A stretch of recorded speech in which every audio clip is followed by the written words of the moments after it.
Halo Sobat Ngomin, apa kabar?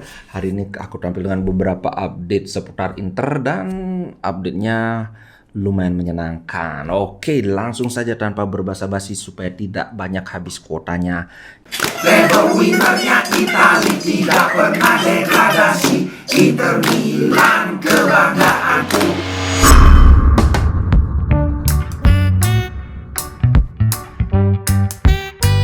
Yang pertama soal Alessandro Bastoni. Kayaknya kawan-kawan udah tahu ya kontroversinya Bastoni. Kalau kalian belum tahu, dia bikin posting di Instagramnya dia habis pertandingan lawan Barcelona. Itu postingannya masalahnya memang agak-agak.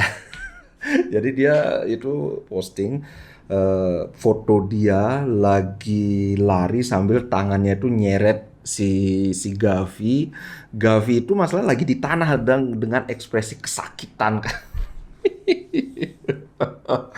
Nah, apakah ini sebuah provokasi? Kayaknya sih iya. Mungkin karena Bastoni kesel dengan segala komentar Barcelona segala macam dengan sikap decul-decul yang benar-benar meremehkan Inter yang belum main sudah laganya udah kayak akan menang aja kan.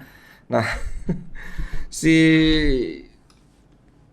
bukan cuma Barcelona yang marah-marah gitu masalahnya. Spanish media, jadi media-media Spanyol pun ikutan marah-marah. Wih gila, kalau bagian gini mereka kompak banget. Bastoni must have returned to the locker room annoyed because the first thing that came to his mind to post was a provocation to Gavi and to all the fans when, by the way, Inter are mathematically not sure of qualification. Wih, ini benar-benar kayak apa ya, ke-trigger gitu loh. Kayak Bastoni itu pasti masuk ke locker room itu benar-benar kesel, benar-benar merasa terganggu karena hal pertama yang dia lakukan adalah membuat postingan provokasi. Padahal Inter itu belum tentu lolos gitu. Kayak wih, benar-benar marah media Spanyol.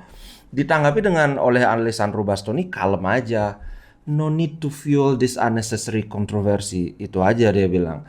Jadi nggak perlu ngompor-ngomporin lagi, nggak perlu menambahkan minyak ke kontroversi yang tidak perlu ini. Itu aja.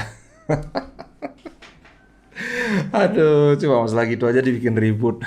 Kemudian Gosens dan Christian Aslani to come into Inter 11 for Sassuolo clash, Italian media report. Jadi Gosens dan Aslani akan kembali ke starting 11 karena ya kita lihat Di Marco memang sudah sangat kelelahan. Hakan Calhanoglu juga dia belum dapat istirahat. Tapi Christian Aslani sih aku nggak khawatir. Yang aku agak khawatir sih si Robin Gosens.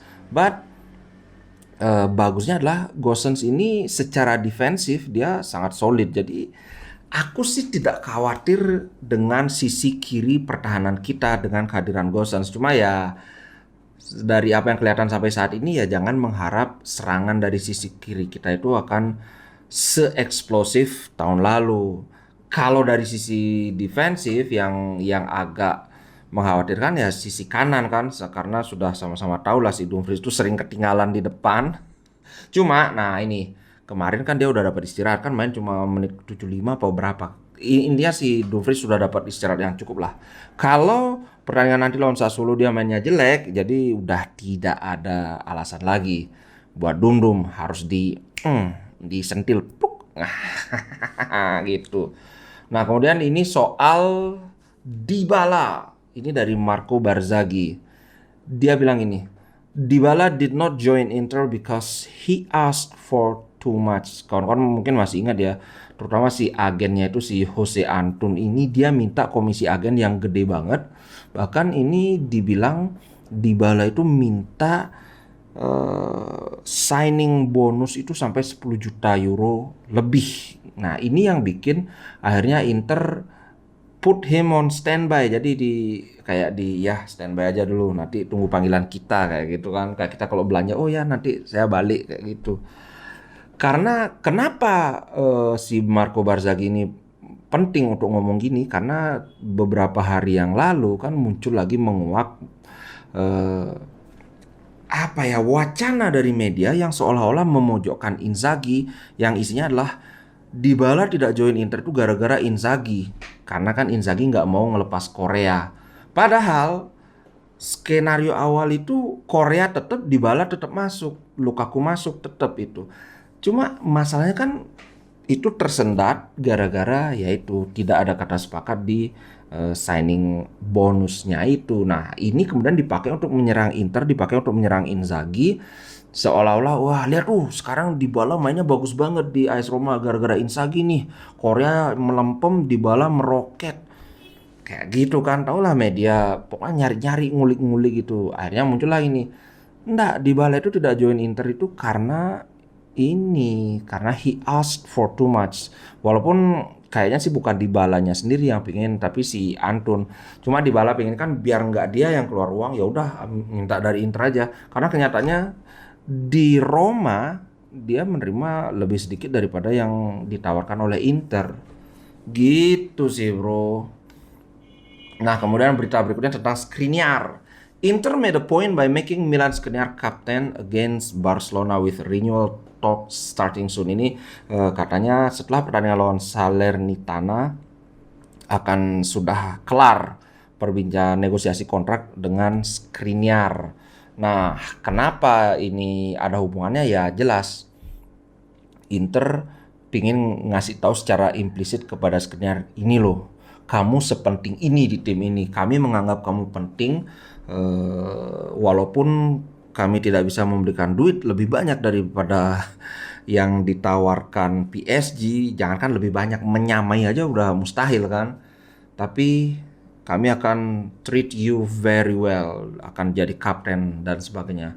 Menurutku ini bagus karena dulu juga Skriniar sudah menolak tawaran dari klub lain sampai dia memecat agennya demi memuluskan ini kontrak dia waktu itu di Inter waktu negosiasi perpanjangan kontrak. Jadi mungkin dengan ini, oh ya dah, mending aku berada di sini, aku dicintai daripada ntar di PSG, siapa tahu aku jadi cadangannya Sergio Ramos kan, bisa jadi. Nah itu berita-berita yang lumayan bagus. Nah ini yang agak-agak nyelekit. Mantan CEO Inter Ernesto Paulillo dia mengeluarkan pernyataan yang agak-agak, intinya dia bilang gini, Skriniar tidak akan ada di Inter kalau mereka mendapatkan Bremer. Ini mungkin ada benarnya ya. Yang menurutku agak bermasalah adalah tone dari pernyataan ini. Maksudnya ngapain ngeluarin pernyataan kayak gini? Itu kan jadi seolah kita itu mau memperpanjang kontrak Skriniar. Sekarang ngomong kayak, ya kalau Bremer kesini Skriniar udah akan pergi, udah akan dijual. Seolah-olah mau ngasih tahu ke Skriniar itu bahwa kamu tuh pilihan kedua. Kalau aja Inter dapat Bremer, kamu udah pasti dijual. Padahal ini ex CEO Inter. Semoga sih tidak apa ya istilahnya, supaya semoga tidak berkembang menjadi isu liar yang bikin proses negosiasinya jadi tersendat. Itu sih menurutku nggak penting banget ini lah, makanya ngomong tuh mesti hati-hati. Oke, yang terakhir sebagai penutup masih ada kaitannya dengan Barcelona kemarin. Barcelona kan bilang langsung, wah akan mengajukan komplain ke UEFA. Tahu-tahu ini berdasarkan La Repubblica, Barcelona will not file complaint with UEFA over refereeing during Inter defeat. Barcelona tidak akan melayangkan komplain ke UEFA terkait kepemimpinan wasit saat kekalahan lawan Inter. Ini menurut La Republik. Kemarin mereka udah biru, wah Xavi udah aku bikin kontennya kan, Xavi gila, Inter dibilang bayar wasit. Aduh, sekarang tahu-tahu nggak akan mengajukan komplain. Karena mungkin mereka udah lihat aturannya, terus kemudian ada yang manajemen itu yang nonton video Ngomin yang ngomgas itu lihat, oh iya bener ada aturan kayak gini, ternyata itu nggak handsball. Mungkin kayak gitu. Aduh, ada aja, aduh. Anyway ya udah, ya pantas aja mereka nggak jadi ngajuin komplain kan? Kenapa yang mau dikomplain? Apa? Kayak mereka ngerasa lebih tahu dari wasit gitu. Kayak di ruang VAR ada 5 orang, terus ada wasit juga dipanggil, sudah ngeliat lagi hasil rekamannya itu dari berbagai angle.